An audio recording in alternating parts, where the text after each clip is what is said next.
Hello class, कैसे हैं आप सभी लोग। पॉलिटी के अगले लेक्चर में आप सभी का स्वागत है। देखिए, इसमें भी सेंट्रल स्टेट रिलेशन की बात चल रही है।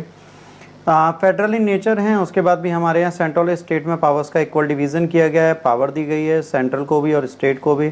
सेंट्रल को हमने ज़्यादा पावरफुल बनाया ये हम मानते हैं, पर स्टेट के पास भी बहुत सारी शक्तियाँ, बहुत सारी पावर्स हैं, और इन पावर्स के चक्कर में जब डिस्प्यूट होता है तो थोड़े इश्यूज़ होते हैं। तो सेंट्रल स्टेट रिलेशन का पार्ट 2 आपके सामने है बेटा, इसको आज हम समझना चाहते हैं। इसमें हम बात करेंगे एडमिनिस्ट्रेटिव रिलेशंस की, किस तरीके के इनके एडमिनिस्ट्रेटिव रिलेशंस हैं।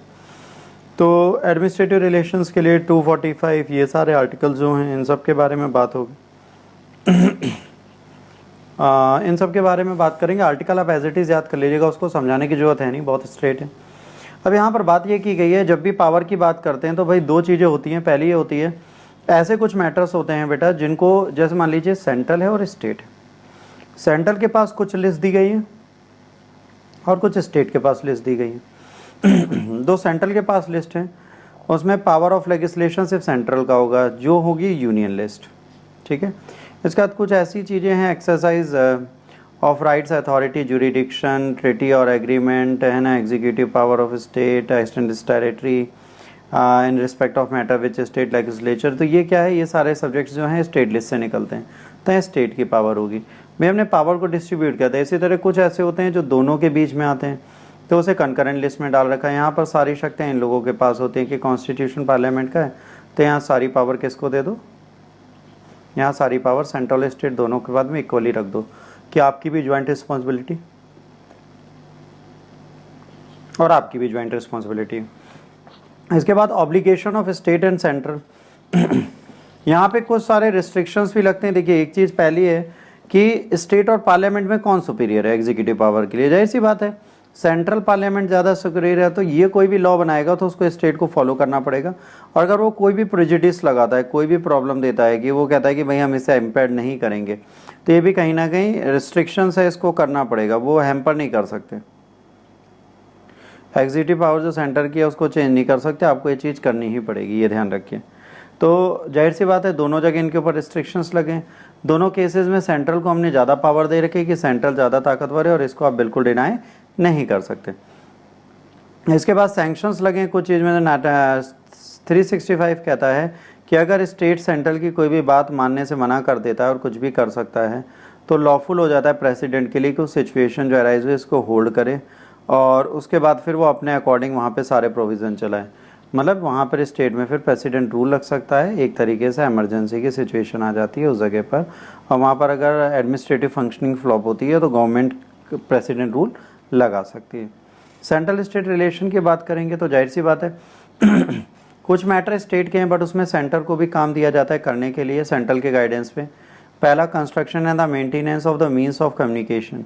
जो कम्युनिकेशन है नेशनल और मिलिट्री इंपॉर्टेंस का है, तो उसको मेंटेन करने के लिए स्टेट को दिया जा सकता है। मेज़र दिए जाते हैं कि भाई प्रोटेक्शन कैसे होगी रेलवे की आपके स्टेट के अंदर। फिर एडिक्वेट फैसिलिटीज़ के इंस्ट्रक्शन दिए जाते हैं कि जो आपकी रीजनल लैंग्वेज है उसमें अर्ली स्टेज एजुकेशन अपने चाइल्ड्स को आप दीजिए, माइनॉरिटीज़ ग्रुप के बच्चों को, और इससे डिनाई नहीं करेंगे। इसके बाद drying of the execution of the specific scheme, जो शेड्यूल ट्राइब के लिए कोई वेलफेयर स्कीम चली है उसको आप डिनाई नहीं कर सकते। इसके बाद coercive behind centre direct under 365 के अंदर जो भी डिसीजंस देगा वो सब इन केसेस में एप्लीकेबल हैं, इनको आप डिनाई नहीं कर सकते। इसके बाद लेजिस्लेटिव पावर दोनों में बढ़ती है, पर बहुत ज़्यादा रिजिड कंडीशन है स्टेट के लिए, है ना। सेंट्रल एंड द स्टेट, इनमें पावर के बीच में बहुत रिजिडनेस है। ठीक है, लेजिस्लेटिव पावर स्टेट की जो है, तो जाहिर सी बात है सेंटर अगर कुछ बनाएगा तो पूरी टेरिटरी में जाएगा, बट अगर स्टेट कोई रोल बनाएगा तो उसकी टेरिटरी में ही रहेगा। इसके बाद एब्सोल्यूट पावर किसको दी गई है डिस्ट्रीब्यूशन की, सेंट्रल को दी गई है। रिजिड डिवीज़न है एग्जीक्यूटिव का, कुछ ओकेजनल कॉन्फ्लिक्ट आ जाते हैं स्टेट और सेंट्रल के बीच में। कॉन्स्टिट्यूशनल एक है कि अगर कभी एग्जीक्यूटिव रूल्स में कोई भी प्रॉब्लम आती है तो आप इंटर गवर्नमेंटल डेलीगेशन बनाइए इससे एग्जीक्यूटिव फंक्शंस के लिए, और ताकि ये रिजिडिटी सिचुएशन जो है डेडलॉक की से ख़त्म किया जा सके। प्रेसिडेंट कंसेंट ले सकता है स्टेट के गवर्नमेंट से, है ना, और एग्जीक्यूटिव फंक्शन सेंटर के देख सकता है। इसी की तरह प्रेसिडेंट जो है वो सीधे स्टेट गवर्नमेंट का कंसर्न लेता है, वैसे गवर्नर जो है वो कंसेंट लेते हैं इनका और सेंट्रल गवर्नमेंट को बता सकते हैं स्टेट से। तो ये दोनों एक दूसरे के लिए इंटरलिंक का काम कर सकते हैं। म्यूचुअल डेलीगेशन बनाया जा सकता है। देखिए यहाँ पर एक सिंपल सा रिलेशन है, अगर सेंट्रल गवर्नमेंट को कोई इशू होगा तो गवर्नर से पूछती है कि भाई यहाँ की कंडीशन कैसी हो, कहते हैं सर सही है। तो ठीक है, अगर इन्हें गड़बड़ लगती है तो फिर सेंट्रल गवर्नमेंट गवर्नर के पास से प्रेसिडेंट के पास पहुँचवाती है मैसेज कि भाई यहाँ पे इमरजेंसी लगा दीजिए। इसके बाद कॉपरेशन बिटवीन टू की अगर बात करेंगे, पार्लियामेंट जो है कोई भी डिस्प्यूट, कोई भी कंप्लेन होती है, कुछ भी होता है, रिवर है, इंटर स्टेट कोई भी डिस्प्यूट है, तो इसको टैकल करने के जो राइट्स हैं वो सिर्फ एक के पास हैं, जिसे बोलते हैं सेंट्रल गवर्नमेंट। प्रेसिडेंट इस्टेब्लिश कर सकता है 263 के अंदर इंडियन इंट्रा स्टेट काउंसिल, जो कॉमन इंटरेस्ट की चीज़ें सेंट्रल स्टेट के बीच में डिस्कस करेंगी। ऐसे ही 90s में ऐसा एक डेलीगेशन पहले से बनाया जा चुका है। फुल फेथ क्रेडिट दिया जा सकता है टेरिटरीज़ को, पब्लिक एक्ट्स के लिए, रिकॉर्ड जुडिशियल प्रोसीडिंग के लिए, सेंट्रल और हर एक स्टेट के लिए। फिर parliament can appoint an appropriate authority. Parliament एक अप्रोप्रिएट अथॉरिटी पावर को अपॉइंट कर सकती है to carry out the purpose of constitutional provision, ताकि वो कॉन्स्टिट्यूशनल प्रोविजंस को देखें, है ना, ताकि इंटरनेशनल जो inter state freedom of trade है ये चलता रहे, कॉमर्स चलता रहे, इंटरकोर्स चलता रहे। और इसकी अथॉरिटी में अगर कोई भी इश्यूज़ आते हैं तो कोई ना कोई वो कम्युनिटी या ऑर्गेनाइजेशन या काउंसिल को अपॉइंट कर सकती है जो इसके लिए काम करेगा। ऑल इंडिया सर्विसेज की बात करें तो देखिए सेंट्रल और स्टेट दोनों सर्विसेज बिल्कुल अलग अलग है ना। जो यूपीएससी है वो ऑल इंडिया सर्विसेज में 3 पोस्ट देती है, इंडियन एडमिनिस्ट्रेटिव सर्विसेज, पुलिस और फॉरेस्ट, इसको छोड़कर बाकी कोई सर्विस नहीं ऑल इंडिया।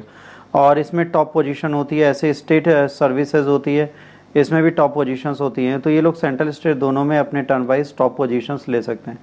ये जो आईएएस की पोस्ट है यूपीएससी, इसे जॉइंटली कंट्रोल किया जाता है एडमिनिस्ट्रेशन के लिए स्टेट और सेंट्रल। भाई अल्टीमेट पावर जो है वो तो सेंट्रल के पास है, पर इमीडिएट कंट्रोल स्टेट गवर्नमेंट करती है उन पर। तो स्टेट गवर्नमेंट की मोनोपोली भी यहाँ कहीं ना कहीं दिखती है। इसके बाद ऑल इंडिया सिविल सर्विसेज जो है उसे इंडियन सिविल सर्विसेज बोला जाता था, इसे आईएएस से रिप्लेस किया गया, इंडियन पुलिस को आईपीएस से रिप्लेस किया गया। और ऑल इंडिया सर्विसेज में 1966 में इंडियन फॉरेस्ट सर्विसेज को डाला गया। तो अब 3 ऑल इंडिया सर्विसेज हो गई और ये चल रही हैं, तो इनके बारे में याद रखना। ऑल इंडिया सर्विसेज के बाद अदर जॉब्स भी हैं जो बहुत हाई होती हैं, इनको भी हमें ध्यान रखना है। हाई स्टैंडर्ड एडमिनिस्ट्रेशन का होना चाहिए सेंट्रल और स्टेट में, ये इंश्योर करते हैं यूनिफॉर्मिटी एडमिनिस्ट्रेटिव सिस्टम की पूरी कंट्रीज़ में। ये लाइसेंस, कॉपरेशन, कोऑर्डिनेशन और जॉइंट एक्शन लेते हैं कॉमन इंटरेस्ट का स्टेट और सेंट्रल के बीच में। भाई जो ये यूपीएससी है, यूपीएससी एक परमानेंट एग्जीक्यूटिव बनाती है, परमानेंट एग्जीक्यूटिव बॉडी है, तो ये सेंट्रल और स्टेट दोनों के बीच में रिलेशन बनाती है और यूनिफॉर्मिटी देने का काम करती है। इंटीग्रेटेड जुडिशियल सिस्टम, हमारे यहाँ जुडिशियल सिस्टम क्या है, सुप्रीम कोर्ट है, हाई कोर्ट हर एक स्टेट में, और इनका अपना अपना वर्चस्व है, बट फिर भी ये एक दूसरे के साथ इंटरलिंक्ड है, तो आप इसे चेंज नहीं कर सकते। अब देखिए यहाँ पर कई सारी चीज़ें हैं, जैसे सिंगल सिस्टम कोर्ट का इन्फोर्स है सेंट्रल लॉज और स्टेट लॉज में। चीफ जस्टिस ऑफ इंडिया जो है वो गवर्नर ऑफ स्टेट्स के साथ कंसल्टेशन कर सकता है ना, कि स्टेट के हाई कोर्ट को अपॉइंट करने के लिए, और ये ट्रांसफ़र और रिमूव भी किए जा सकते हैं प्रेसिडेंट के अंदर। पार्लियामेंट कॉमन हाई कोर्ट एक और स्टेट या 2 स्टेट के लिए एक ही बना सकती है, जैसे महाराष्ट्र और गोवा, पंजाब, हरियाणा, इन सब के लिए एक ही हाई कोर्ट अवेलेबल है। तो 2 स्टेट एक हाई कोर्ट से काम चलाते हैं, ऐसा पॉसिबल हो सकता है, कोई बड़ी बात नहीं है। रिलेशन ड्यूरिंग एमरजेंसी, जब एमरजेंसी लगती है तो बेटा रिलेशन बहुत ज़्यादा बदल जाते हैं, बहुत सारी चीज़ें चेंज होती हैं, बहुत सारे इश्यूज़ चेंज होकर बदल जाते हैं। आर्टिकल 352 इसमें बताती है, अगर कोई मैटर होता है गवर्नमेंट के अंडर आता है तो वो कंप्लीट कंट्रोल सेंटर ले लेती है, सारी पावर वहाँ के सस्पेंड हो जाती है, प्रेसिडेंट रूल इम्पोज हो जाता है 356 आर्टिकल के तहत, तो प्रेसिडेंट सारे फंक्शंस ले सकता है और ये सारी पावर गवर्नर और किसी एग्जीक्यूटिव अथॉरिटी को दे सकता है। ये अब फाइनेंशियल इमरजेंसी है तो 360 लगेगा, सेंट्रल सारा कंट्रोल लेती है स्टेट का, सारी फाइनेंशियल प्रॉपर्टी, सारे डायरेक्शन सब इनके हाथ में आ जाते हैं, तो ये सारे डिफरेंसेस चलते हैं। अदर प्रोविज़न की बात करेंगे तो इंटरनल डिस्टर्बेंस कहीं पे भी होती है तो सेंट्रल की जिम्मेदारी, अगर 2 स्टेट्स हैं इन दोनों के बीच में या सेंट्रल स्टेट में कोई डिस्टर्बेंस है तो इसको फुलफ़िल करना इनका काम है। हर एक स्टेट के पास प्रोविज़न है, ठीक है, गवर्नमेंट जो हर स्टेट की है वो कॉन्स्टिट्यूशन के प्रोविज़न के अकॉर्डिंग ही चलनी चाहिए। गवर्नर ऑफ द स्टेट जो अपॉइंट होता है प्रेसिडेंट इसीलिए अपॉइंट करता है ताकि ये देख पाए कॉन्स्टिट्यूशनल हेड है स्टेट का। गवर्नर एक्ट करता है एजेंट की तरह, सेंट्रल गवर्नमेंट को स्टेट के बारे में हर चीज़ बताने का काम करता है। ये अपनी रिपोर्ट भी क्या सा एडमिनिस्ट्रेशन चल रहा है स्टेट का, इसको सबमिट भी करता है। स्टेट इलेक्शन कमिश्नर जो हैं, देखिए फ्री एंड फेयर इलेक्शन हमारे यहाँ बहुत इंपॉर्टेंट है, तो इसलिए जो इलेक्शन कमिश्नर होते हैं भले वो स्टेट के हों या सेंट्रल के, उन पे गवर्नमेंट की कोई रोल नहीं होते, तो यहाँ पे भी स्टेट गवर्नमेंट का कोई रोल नहीं है, ये सीधे प्रेसिडेंट साहब के हाथ में कि किसको यहाँ पर अपॉइंट करेंगे। इससे बात कॉन्स्टिट्यूशनल डिवाइस है, बहुत सारी चीज़ें कोऑपरेशन कोऑर्डिनेशन चाहिए होता है, तो कई सारी एडवाइजरी बॉडीज़ बनाई जाती हैं।